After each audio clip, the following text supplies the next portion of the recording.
Oi gente, tudo bom? Aqui é a Cris Oliveira e hoje vai ter o primeiro vídeo do Pergunte ao Jardim. Eu já tinha feito uma enquete alguns anos atrás no story do Instagram do Jardim também, perguntando algumas dúvidas que vocês tinham, que vocês me mandassem, eu respondia pelo próprio story. Daí eu resolvi fazer esse vídeo para disponibilizar para mais gente essas respostas, não responder só direto no history, porque muitas vezes muitas pessoas têm as mesmas dúvidas, então eu acho que com o vídeo chega a mais pessoas. Então, se você ainda não segue o Instagram do Jardim, Criando um Jardim, procura lá, segue, tem sempre novidades. Hoje eu tô aqui no jardim, você consegue ouvir uns passarinhos, de vez em quando passam uns vizinhos falando, uns cachorros latindo, mas faz parte. E lembrando, tô sem ar, tô final de gravidez, entrando no 9º mês, então é complicado falar pelos podcasts, vocês também estão acompanhando isso. Então vamos lá responder às perguntas que vocês enviaram.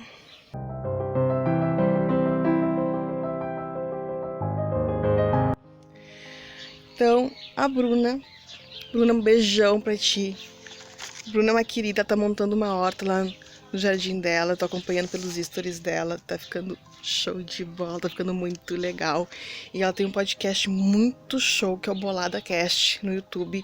Vão lá escutar, que é muito legal, muito divertido, recomendo bastante o podcast dela, Bolada Cast. Então ela mandou 2 perguntinhas. A primeira é se existe alguma forma de manter os issos afastados. Ou seja, issos que a gente chama aqui no sul é a mesma coisa que as ervas daninhas, aquelas plantinhas que nascem no lugar errado. A gente arrumou nosso canteiro, arrumou nosso vaso para algum cultivo e nasceu uma plantinha que não era para nascer. Então, tem 2 modalidades que a gente pode se livrar um pouco desses issos, principalmente em canteiros, que eu sei que é o caso da Bruna, que ela está montando uma horta no jardim dela.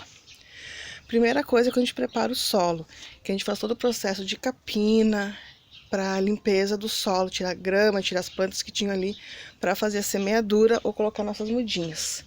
Então a gente faz essa limpeza do solo, deixa esse solo em torno de uns 15 dias sem mexer nele. E sempre que a gente enxergar que está nascendo uma plantinha, a gente vai lá na catação manual e arranca essas plantinhas. Se esse solo precisa de algum tipo de correção, como botar cal para corrigir pH, a gente pode aproveitar esses 15 dias para fazer essa correção com cal e ficar monitorando, porque no momento que a gente revira essa terra, revira esse solo, muitas sementes que estão ali vão ser estimuladas a germinarem. E a gente fazendo essa catação manual dá uma diminuída. Mas não tem como se livrar completamente. O que a gente semear é ficar monitorando e fazer a catação anual. Vocês estão escutando, mas esse é o Yoda furioso porque eu não deixei ele vir pra cá na gravação do vídeo. Tá dentro de casa, tá bem bravo comigo. Outra forma de fazer controle dos issos em canteiros, principalmente hortas, existe umas lonas, eu não sei o nome, mas em agropecuária é só falar o que é que eles vão saber indicar qual é o tipo de lona. A gente vê isso muito em plantação de morango. Então tu faz o canteiro, é umas lonas pretas que tu cobre esse canteiro com essas lonas e faz uns buracos em algumas porções. Nesses buracos tu coloca a tua mudinha de interesse. Essas plantinhas daninhas que nascem, elas precisam de luz, fotossíntese, processo normal delas. Com essa lona elas não conseguem chegar na luz, em seguida elas morrem. Alguma que nasça perto desses buraquinhos, elas vão sair, tu vai ver que não é a mesma espécie da tua mudinha, tu consegue arrancar manualmente, é um pouquinho menos trabalho do que o restante. Optando em usar lona, o que tem que cuidar? A água, não pode deixar o solo encharcado, nem muito seco demais, que é difícil controlar como é que tá o solo, que tu não vai estar enxergando esse solo. Mas é uma maneira de controlar um pouco esses issos. Em vasos é mais tranquilo porque o vaso é uma área menor e vai estar ali todo dia regando, controlando, olhando e vai arrancando essas plantinhas sem vergonhas. Já em jardins é complicado porque as sementes são dispersas pelo vento, são dispersas por aves, por outros animais e elas acabam nascendo e elas são perigosas, porque elas roubam muito nutrientes das outras. Infelizmente é catação manual, mas fazendo preparação prévia do solo, esse monitoramento de 15 dias já dá uma boa diminuída no estoque de sementes que tem naquela área. Espero ter respondido essa pergunta. A segunda pergunta é o que fazer em caso de geada. Então, pessoal, geada é complicado e aqui no sul a gente está passando por uma época de clima muito, muito atípico. A gente está em agosto e tem semanas que tá 30 graus e no final dessa semana tá 0 graus. Teve um podcast, eu não lembro qual foi. Lembrando, gente, se inscrevam lá no podcast do Jardim, tá em todas as plataformas de streaming para escutar nosso podcast com dicas, que é o podcast do Criando Jardim, Jardimcast.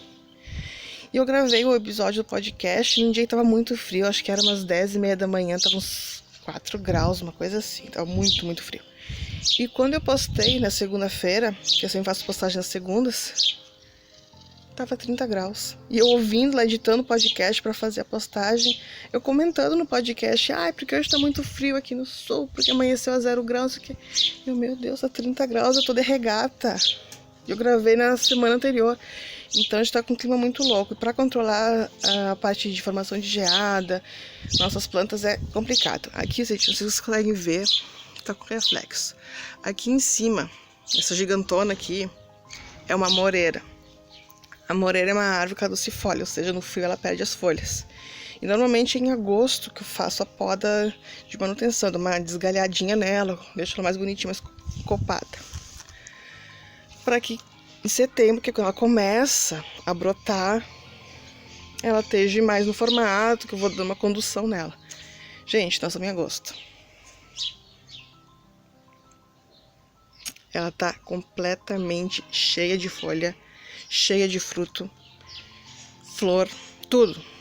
Aí cai a temperatura, fica tudo cheio de florzinha, de frutinho, porque não é a época, então ela não aguenta quando cai a temperatura. As plantas sofrem demais com isso. Tem aqui, ó, vou mostrar pra vocês. Aqui é uma espigueta da moreira, com florzinhas querendo gerar frutos. Ela muda a temperatura, não é época dela. Se a época tá podando, tinha que estar completamente sem folha. Mas está completamente lotada de folha e flor. Então, o que a gente faz com a geada? No caso de horta. Horta em canteiro, que é o que a Bruna tá fazendo na casa dela. O que eu recomendo? Cobrir. Então, faz um cercadinho, coloca uma lona, pode ser aquelas lonas pretas normais, tradicionais, faz umas... Pode ser umas hastes com ferro, com madeira... Dá pra fazer aquelas caixas de proteção, só que aquilo já é muito mais elaborado, mas dá pra fazer um negócio em só uns arcos com ferro, com arame. E acompanha a previsão do tempo. A previsão do tempo vai cair a temperatura, vai baixar demais, vai fazer 5 graus de noite, vai fazer 2, vai fazer 0. O sol se pôs, vai lá na horta, vai no teu jardim, levanta essa lona, tapa bem esse teu canteiro, apeia bem ele com pedras ao redor, que nem se fosse barraca e acampamento. Coloca bastante coisa para segurar essa lona, para que ela não voe durante a noite, que ela não levante. E assim tu vai proteger. A geada, ela se forma pela condensação da evapotranspiração das folhas no ambiente muito frio. Então forma aquela camadinha de gelo. Não é que ela vai cair gelo e vai congelar, mas ela faz isso, ela congela a parte superior das folhas. Aqui no sul isso é muito, muito comum. Então, fazendo essa proteção com essa lona, a planta ela libera energia, libera calor no processo de respiração. Então aquilo fica tipo uma estufinha para ela. E dificilmente, com temperaturas muito baixas, com essa estufinha, esse microclima que ela forma de noite, ela vai acabar tendo algum problema de geada, se congelando e acaba danificando a planta. Então esse é o truque. Cobre essas plantas, não pode, por exemplo, soltar a lona em cima que tu vai sufocar, tu vai machucar, tu vai pesar. Então faz uma estrutura acima do tamanho dessas plantas, tipo uma cabaninha, tu tapa com a lona. No outro dia de manhã, assim que tu levantar, tu vai lá no teu jardim, tira essa lona para a planta fazer o processo de fotossíntese normal dela, receber o sol, tudo que ela precisar. De noite vai fazer frio, tem previsão de geada? Tapa com a lona, apeia bem ao redor, para ela não voar e deixa quietinha de noite. Isso no caso das plantas que a gente não pode retirar. Vasos, posso colocar dentro de casa, pega esse vaso de noite e leva dentro da tua casa protege ele lá, para que as temperaturas não fiquem tão baixas e não prejudiquem essa planta. Então essas foram as duas perguntas, e tem um gato na janela aí da casa querendo vir aqui também, gente. Um dia eu faço um vídeo com eles juntos.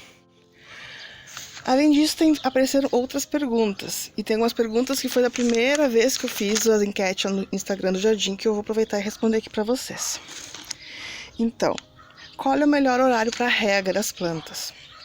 O melhor horário, eu pesquisei para ver direitinho para vocês, é ou de manhã cedo ou no fim do dia. Porque são horários que o sol está mais fraco, principalmente em regiões quentes, ou agora que começar o verão. Eu falei pra vocês, né? A gente tem agosto, estamos fazendo 30 graus aqui em São Gabriel. Imagina como é que vai ser no verão. Então, horário que o sol tá muito quente, a gente colocar água nas folhas. Essa água, ela acaba meio que queimando aquela região, mancha a folha, machuca a planta.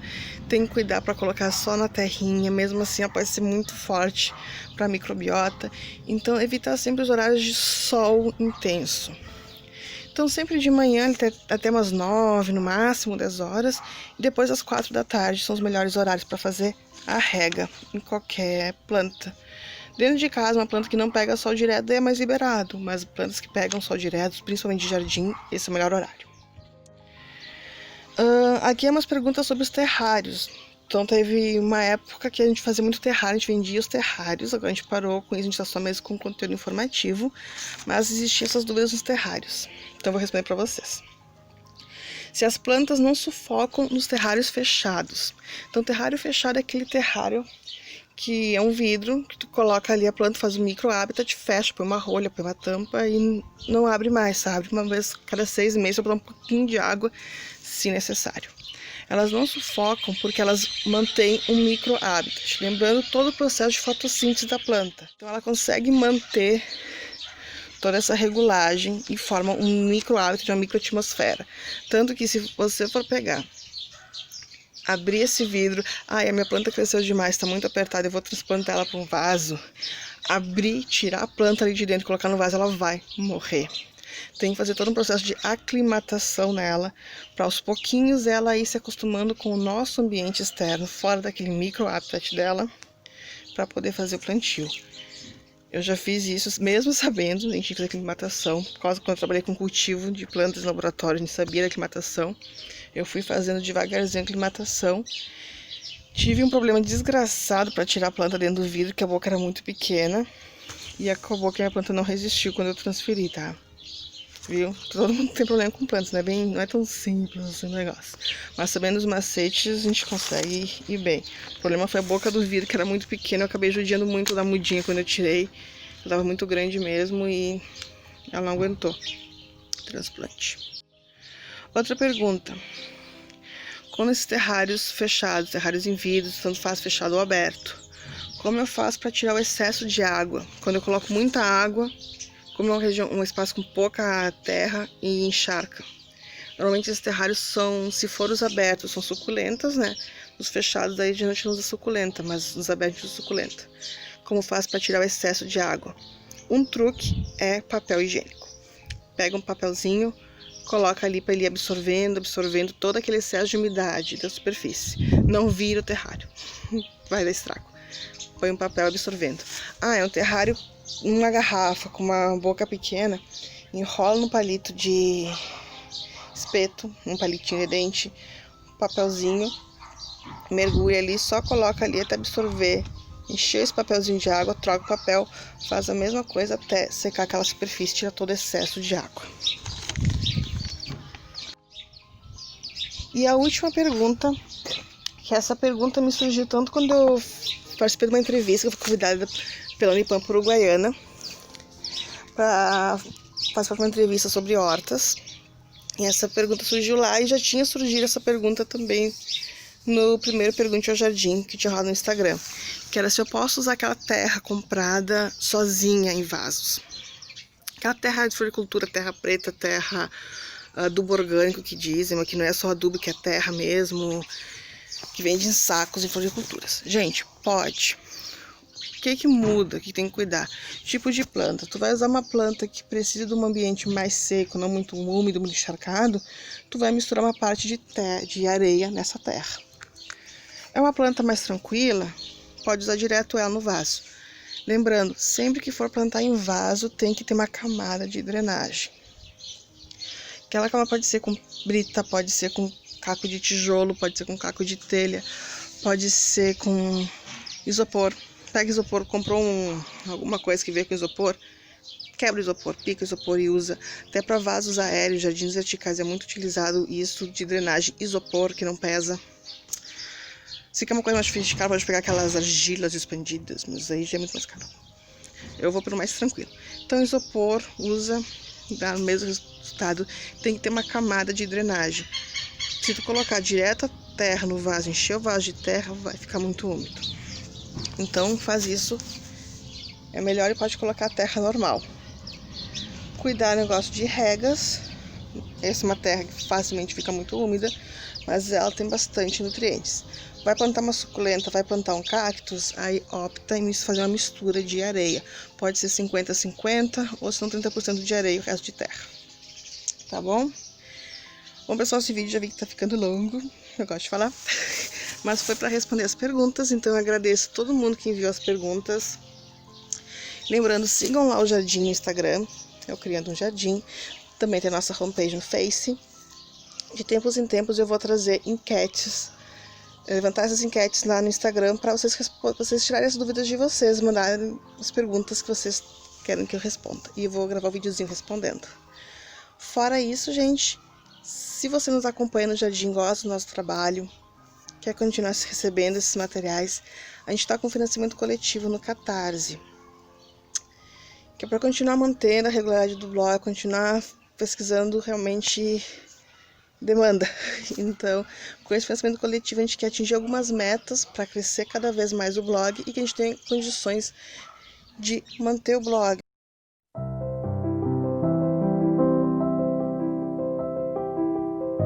Então, todo mundo que puder colaborar, a gente tem um programa lá que a partir de R$5 por mês já colabora com o Jardim. Agradeço muito a todo mundo que já colaborou, o pessoal que está compartilhando o programa do financiamento coletivo.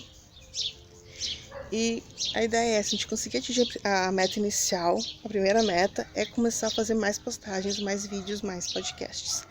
Então, galera, acessa lá, eu Criando o Jardim no Catarse. Todos os links que eu falei para você, tá tudo aqui embaixo. Depois confere, acessa. Nos acompanha nas redes sociais. Compartilha esse vídeo, divulga pro pessoal. Se tem dúvidas, surgiu alguma dúvida, quer mandar, manda um direct pra gente, manda um e-mail que a gente responde. Sempre que possível a gente vai estar respondendo para vocês. No e-mail. Também a gente está aberto a parcerias no blog. Se você quer fazer uma parceria com a gente, também entra em contato por e-mail, por direct. E era isso, galera. Uma ótima semana para vocês. Semana bem verde, bem sustentável. Se cuidem. A gente não tá numa época fácil, então se cuidem o máximo que vocês puderem. Sigam todas as recomendações. Tem que sair de casa, só necessário, use máscara. Sabe como é, né, gente? Não dá pra se descuidar agora. A gente, todo mundo junto que vai conseguir vencer esse momento da pandemia. Bom, ótima semana pra vocês e espero vocês no Jardim. Até mais.